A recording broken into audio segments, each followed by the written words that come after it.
Previously on Chris Rock Garage. Listen to this. Just listen.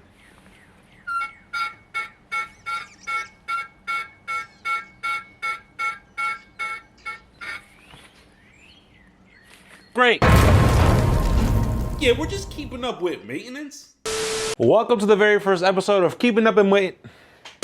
Welcome to the very first episode of Keeping Up with Maintenance, and it is your boy Chris Rod here at Chris Rock Garage, man. And today we're going to be doing ball joints. Real quickly, the plan for this particular series is pretty much going to be based on doing maintenance style maintenance style things onto our cars. It doesn't matter what kind of car it is. So that even includes the 1980 Dodge Aspen. It includes the Kia Forte, the S95 Cobra, possibly a 98 GT, any kind of car that we have, anything maintenance based, we're gonna be keeping up with that maintenance on that car. So, welcome to the first episode once again. And we are doing our front lower ball joints here in our 98 Mustang Cobra. Yes, that is a wheel that shouldn't be on there. Don't need an explanation for that whatsoever, but we're focusing over on this side of the car. But something that I need to do. So I have in particular ball joints brand new, specific to the car, and I also have a, what's the thing called?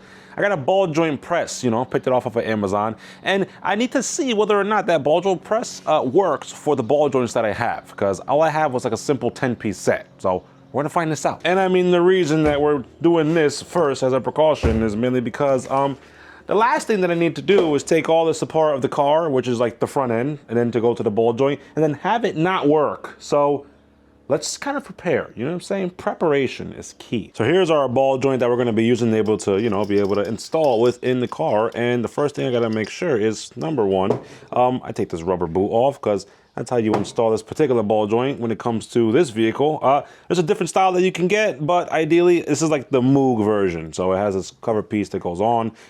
If you don't do it like this, then you will ruin this isolator or this boot. So yeah. So the things that I need to check within this particular ball joint install in or removal, if you will, is pretty much going to be, I need to make sure that the sleeve that I got for my whole ball joint press can fit over this part of the ball joint, so I could be able to push it out. Or maybe I ram it and kind of force it through, this sleeve here or this particular stud. But when I put the ball joint back into the car, I need to make sure that I have a ring that's big enough to pretty much go around here. That way it's able to get pushed up into it, because these grooves right here is what holds it on to that lower control arm. Something to definitely mention on the way is that this is going to be my first time doing this particular job. I'm aware of how to remove everything on as the front end of the car, but as far as the ball joint press situation / motion or ideology, if you will, this will be my first time kind of doing it. So I'll be learning some stuff as well, for myself. So guys, I'll just simply recommend, if I did not put a little discretion prior to me talking, and all that good stuff. Not a mechanic. This is not a 100% reliable source to be looking at how to do this, but I'm going to show you what I do, and if it works, it works. If not, just don't do it. So I checked the pieces within the kit. This is the kit that we got from Amazon. It's an OMT, the good old Orion Motor Tech, Amazon special, if you will, 10-piece set. And what I need for this particular ball joint removal / install is all here. So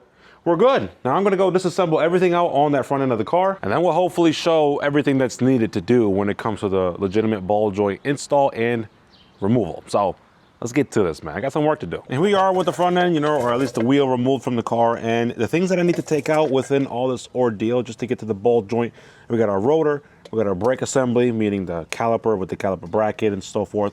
We have bolt here for the ABS sensor. We got the sensor itself we need to remove, because this whole hub will come out since we got to do the ball joint.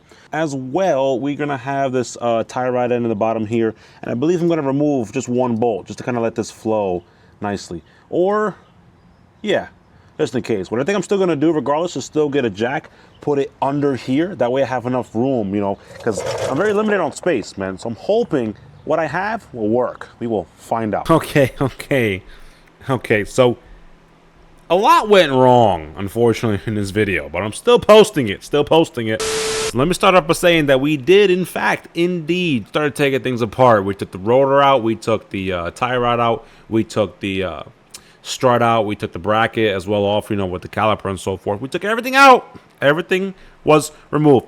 And the second that we got to our good old ABS sensor, what do you think happened? If you could have guessed correctly on what exactly happened, good for you.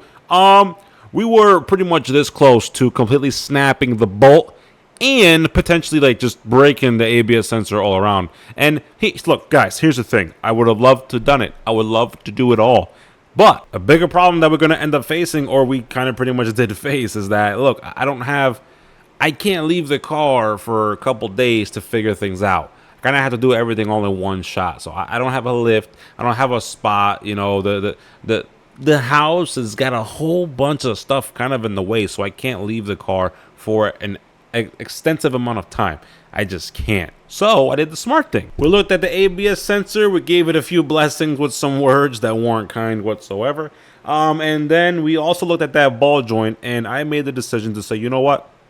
Let me not touch any of it. Let me not touch any of it, man. Look, let me tell you something. I think something that I really want to mention with the series is that, look, either things are going to go wrong and fail and we don't get anything done, or we get things done. And unfortunately, for our very first one, it was a no-go. It was a no-go. So with all that, we took the car over to my uncle over in New York. And look, man, he's got a lift. He's got the space. He's got the time in the world to do whatever he needs to with the car. I told him about the bolt, that it's pretty much ready to snap on the ABS sensor.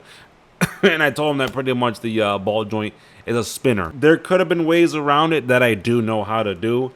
I just don't have the time, you know, especially like to leave it and then come back to it. So that was a bust. But now the car's going to get done and the car will have new ball joints. So that's good. So now with all that, I officially have a ball joint press that I wasn't able to use for the Cobra. But luckily enough, I am going to be switching a whole bunch of stuff within the Volare once I start getting that within, you know, in due time of how I want to do it. Bought a part and it wasn't the right part, so it's kind of deterring me a little bit, but we got it. But now I do have that ball joint press, so now I can do any other ball joint that's not, or that just doesn't have anything to do with pretty much anything electrical. So yeah, it's crazy an ABS sensor maybe just kind of like not do it, and then the ball joint was a spinner. Like, it is nuts. I mean, again, I can't leave it in the garage to work on the following day. So like, if I had that accessibility, which yes, that you have the garage that we see within the videos, you know, I can't leave it in there. It's also, you know, the Pop's garage, and Pop's cars come first at the end of the day. So that's that, man, you know, but the car's getting done, which is a very good thing. And once again, it goes to show you, look, I'm not afraid to freaking try and look like an idiot, you know? Like, I couldn't get it done. Couldn't get it done. Like, what more can I ask? Oh, like, oh, you're not a mechanic. I never said I went to school for it. You know what I'm saying? So there's that. And with all that being said, you know, I was really planning on not releasing this video, but I did tell you guys content. So content with some context in everything, it basically means something's going to be put out no matter what the case. So with all that being said, if you guys found this video enjoyable in any kind of way, and I mean any, be sure to leave a like. Don't forget, for your boy, be sure to join and click by simply smashing the subscribe button, and as well as ring that notification bell, man. Till this, my boy Chris Rod, and I'll see all you beautiful people next time. Peace. Hoy salgo a casarte, voy a atraparte y darte castigo.